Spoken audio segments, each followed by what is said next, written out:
식사가 잘못됐습니다. 저자는 일본의 저명한 당뇨 전문의, 홋카이도 대학원에서 의학 박사학위를 받고 뉴욕 록펠러 대학교에서 당뇨 합병증의 원인으로 주목받고 있는 AGE를 5년 동안 연구했으며 구르메 대학교 의학부 교수로 재직했다고 해 2003년부터 당뇨병을 비롯한 생활습관병, 비만 치료를 전문으로 하는 AGE 마키타 클리닉을 도쿄 긴자에 열고 20만 명 이상의 환자를 치료하고 있다고 해. 이것도 이야기식으로 풀려면 잔소리가 들어가겠지. 읽으면서 줄을 그은 상식적인 부분만 읽어줄게. 식생활에 참고가 되면 좋겠네. 우선 우리가 알고 있는 식사법은 온통 오류투성이라고 하며 시작해. 고지혈증 환자들 중에는 고지방 식품을 즐겨 먹는 사람보다는 탄수화물 중독 상태인 사람이 더 많다는 거야. 따라서 고지혈증 치료 식단은 탄수화물, 특히 당류 섭취를 줄이는 데 역점을 둬야 한다고 해. 과일은 분명 건강식품이지만 탄수화물이 많이 들어있음을 기억하라고 하네. 의사로서 환자를 치료하기 위해 해줄 수 있는 것이 많지 않다고. 현대인이 고통받는 많은 질환들은 그 원인이 되는 생활 습관을 사전에 교정하는 것이 최선이고, 그 중에서도 식단과 식습관을 바꾸면 대부분 병을 예방할 수 있다고 하네. 살찌고 싶지 않다면 당류 섭취를 줄이고 양질의 단백질, 채소와 함께 건강한 기름 섭취가 지속 가능한 최고의 체중 조절법이라고 해. 체내 인슐린 수치가 상승하면서 체지방이 축적되는데, 인슐린 수치를 높이는 영양소는 지방이 아니라 탄수화물 때문이라고. 지난 30년간 한국인의 당류 섭취량이 급증하면서 성인의 비만 유병률이 26%에서 38%로 증가했고, 미국 농무부 발표 자료에 의하면 미국인의 하루 섭취 열량과 지방, 콜레스테롤 섭취량은 줄어드는데 반해서 비만율이 급증하고 있는데, 그 주된 이유는 같은 기간 미국인의 당류 섭취량과 시리얼, 패스트푸드 섭취량이 크게 늘었기 때문이다. 운동은 식후에 바로 가벼운 운동으로 혈당 상승으로 인한 인슐린 분비를 억제하는 것이 체중 조절에 훨씬 효과적이라는 것. 건강의 차이가 인생의 차이다. 제 아무리 성능이 뛰어난 고급차도 불순물투성인 수상적인 휘발유를 넣으면 제대로 움직일 수 없다. 그런데 자기 몸에는 아무렇지도 않게 그런 짓을 하는 사람들이 많다는 거지. 건강이 나빠지는 원인의 90%는 혈당치. 우리 인간이 절대로 입에 넣어서는 안 될 것이 현대사회에 넘쳐나고 있다는 거야. 그 대표적인 것이 캔커피나 주스처럼 씹을 필요 없는 탄수화물 음식이라고 해. 캔만 아니라 페트병의 등커피도 마찬가지라는 거지. 설탕 덩어리가 녹아있는 액체일 뿐이라고. 본래 건강한 사람의 체내에는 약 4.5리터의 혈액이 있고, 그 안에는 4g 전후의 포도당이 존재하며 그만큼만 있으면 충분하다는 것이야. 그런데 갑자기 다량의 설탕이 들어오면 사람의 몸이 전혀 생각하지 못한 어이없는 사태가 벌어질 수밖에 없다고 해. 높은 혈당치가 비만을 낳고 초조감에서부터 암, 치매까지 만병의 권원이 된다고. 탄수화물은 밥, 빵, 면, 과일, 케이크나 과자, 청량 음료 등이다. 밥이나 빵 같은 고형 음식은 소화하는 데 시간이 걸리므로 혈당치의 곡선이 완만하지만, 액체는 단숨에 혈당치를 올린다는 거야. 급격하게 올라간 혈당치로 세로토닌이나 도파민 같은 내내 물질이 분비되어서 기분이 들뜨는다고 해. 한편으로 몸은 그것을 낮추기 위해서 췌장에서 다량의 인슐린을 분비하게 되고, 결과적으로 혈당치는 다시 뚝 떨어지고, 그렇게 되면 또다시 초조감이나 졸음이 느껴지고 다시 들뜬 기분을 원하는 뇌는 탄수화물을 원하게 되는 과정을 반복한다. 이것이 탄수화물 중독으로 만성피로, 졸음, 초조감의 원인이 되고 건강한 사람이 불쾌감에 빠지는 구조라고 해. 몸을 망치는 청량음료, 영양 균형은 좋지 않지만 대형 마트에서 싸게 팔리는 피자, 시리얼과 요구르트 등은 기업 논리에 의해서 만들어지고 묵인된다는 것이 저자의 설명이야. 탄수화물을 섭취함으로써 혈중 포도당이 과잉에 이르면 중성 지방으로 형태가 바뀌어서 지방세포 등에 축적된다고 해. 탄수화물 중독은 약물 중독과 같아서 스스로 판단해서 가려 먹을 수 있어야 한다는 거야. 건강 장수의 핵심은 음식으로는 콩제품, 채소, 해조류, 천천히 즐기면서 먹기, 노동이야. 손쉬운 건강법을 찾다가 건강을 해치지 않기를 바란다고 하네. 지방은 과식하면 변으로 배출되어서 몸속에 남아있지 않으나 탄수화물은 100% 몸속에 흡수된다. 포도당이 우리 몸이 살아가는 데 필요한 필수적인 성분이어서 그런 시스템이 만들어지지 않았나 생각된다고 하네. 콜레스테롤은 대부분 간에서 만들어지고 식사에 의한 것은 10%에 불과하다는 거야. 단백질이나 아미노산 보충제의 사용은 요소, 질소 같은 독소 배출로 신장에 무리를 줄 수가 있다는 것. 지쳤을 때 단 것을 먹으면 역효과다. 탄수화물 중독의 시작이라는 것이야. 또 발암성 식품은 피하라고 하는데 가공육의 발암성은 이미 입증된 것이라고. 공복보다는 식후 운동이 좋다. 올리브유는 탄수화물과 함께 먹는 것이 좋고, 당뇨, 심장질환 예방에는 견과류, 노화방지 장수식품으로는 와인, 카카오 70% 이상의 초콜릿도 좋다고.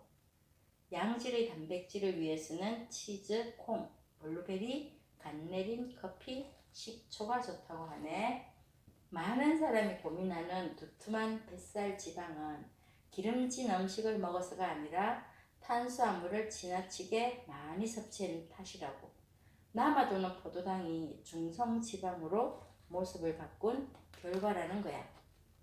인슐린은 혈당치 상승의 위험으로부터 우리를 지켜주는 매우 중요한 물질이지만 이 같은 작용 때문에 비만 호르몬이라고도 불린다네. 에너지 효율이 높은 지방은 저장하기에 적합하여서 몸 여기저기에 빈틈없이 축적되고 지방은 쉽게 연소되지 않으므로 뱃살은 빼기가 어렵다고. 그래서 탄수화물 제한에 집중하는 것이 훨씬 이롭다는 것이야.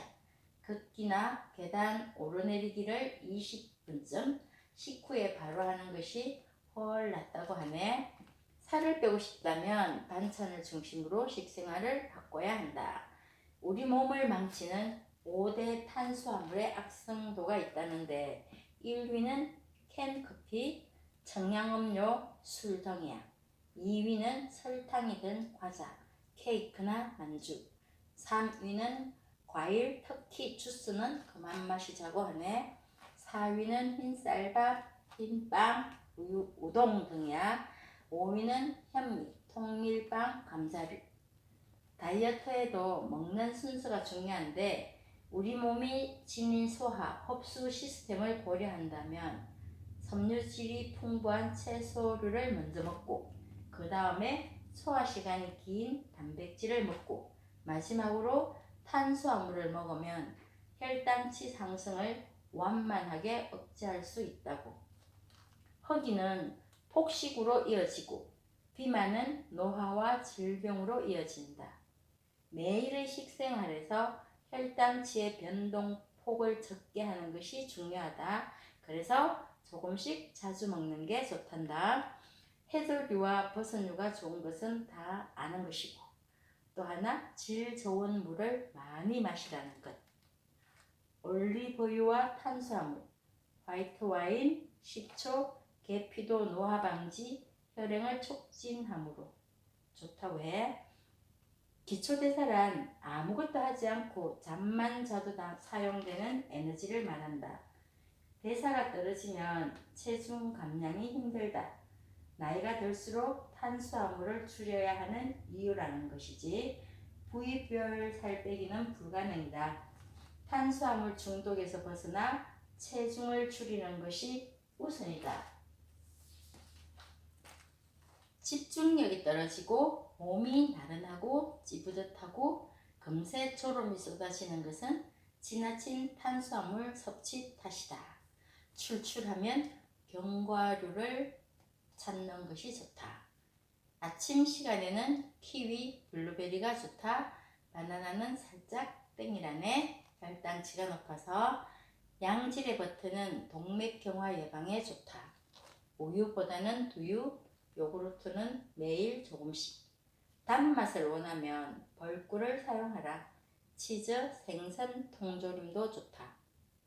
과자와 빵은 수명을 재촉하는 음식. 건강을 생각한다면 미련 없이 멀리하라. 잠들기 4시간 전에는 먹지 말고. 자기 전에 허브티는 불면과 노화 방지에 좋다. 우리가 살아가는데 꼭 필요한 포도당과 산소가 결합함으로써 물과 이산화탄소와 에너지가 생성되는데 이 과정에서 포도당이 원인인 당화가 일어나고 산소가 원인인 산화작용이 일어난다는 것이야.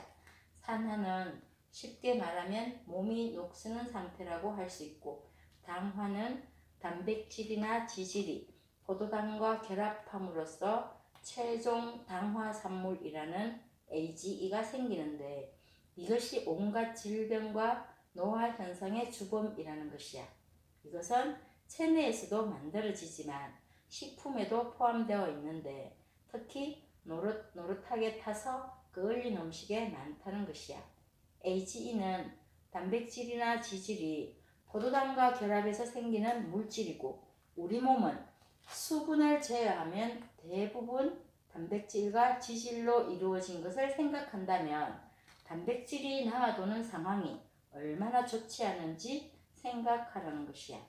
그래서 아프고 싶지 않다면, 늙고 싶지 않다면 포도당이 남아 돌도록 만드는 탄수화물을 과잉 섭취하지 않도록 주의하고 AGE가 많은 식품, 조리법을 피해야 하겠지. AGE를 축적하는 4가지는 탄수화물과 고함량 식품, 자외선, 담배, 비타민 B1, B6가 AGE를 억제한다. 향신료는 당화나 산화를 막는 마법의 식품이다. 후추, 산초, 강황, 파프리카, 카렌 후추, 커민, 칠리 파우더, 월계수, 계피 등 요리할 때 향신료를 잘 이용하면 간을 맞출 수 있어 소금량을 줄일 수도 있다는 것이야. 콜라겐은 아무리 먹어도 효과가 없다. 우리 몸속에 있는 콜라겐은 모두 몸속에서 합성되는 것으로서 합성 단계에 필요한 성분을 갖추는 것이 중요하다는 것. 모든 병은 면역력이 저하됨으로써 시작하니까 잘못된 식생활과 생활 습관을 관리해야 한다는 것은 상식이라는 것이야. 다수의 첨가물이 발암성으로 증명되었고 그 중에서도 가장 나쁜 것은 발색제야. 햄, 소시지 가공육에 사용하는 아실산염은 세계보건기구에서 분명하게 발암성을 지적한 물질이야. 그런데도 여전히 사용되고 있고 생각 없이 잘 먹고 있으니까 문제라지. 흰 설탕은 인간이 만들어낸 대표적인 부자연스러운 물질이다. 그러나 아스파탐, 수크랄로스, 사카린 등의 인공 감미료는 설탕보다 더 위험하다. 과당, 포도당 액상, 액상과당, 이성질화당 등으로 표기된 감미료도 주의를 요한다고 해. 인공식품이 장기를 혹사시키는데 특별히 과잉 섭취는 신장을 망친다고. 장내 세균이 좋아하는 것은 수용성 식이섬유로 다시마, 미역 등의 해조류나 곤약, 한천에 풍부하다는 것이야. 채소나 과일에 많이 들어있는 칼륨은 세포 내에 나트륨을 배출시켜서 이뇨작용과 함께 혈압을 낮출 수 있다. 오래된 기름은 독성이 강하다. 산화된 기름은 먹지 말자. 감자칩은 악성의 모든 것을 갖추고 있는 악마의 음식이다. 체온을 올리면 면역력이 높아진다. 생강, 고추가 혈행을 촉진한다. 결론적으로 비만, 노화, 질병을 예방하는 슈퍼푸드는 공종류, 다양한 채소, 그리고 위장의 칠알만 채우고 허리와 다리를 단련하는 운동을 하고 평생 이를 놓지 않으며 남에게 필요한 사람으로 삶의 보람을 가진다면 100세의 건강은 문제없다 하네. 모두들 건강하기를. 안녕.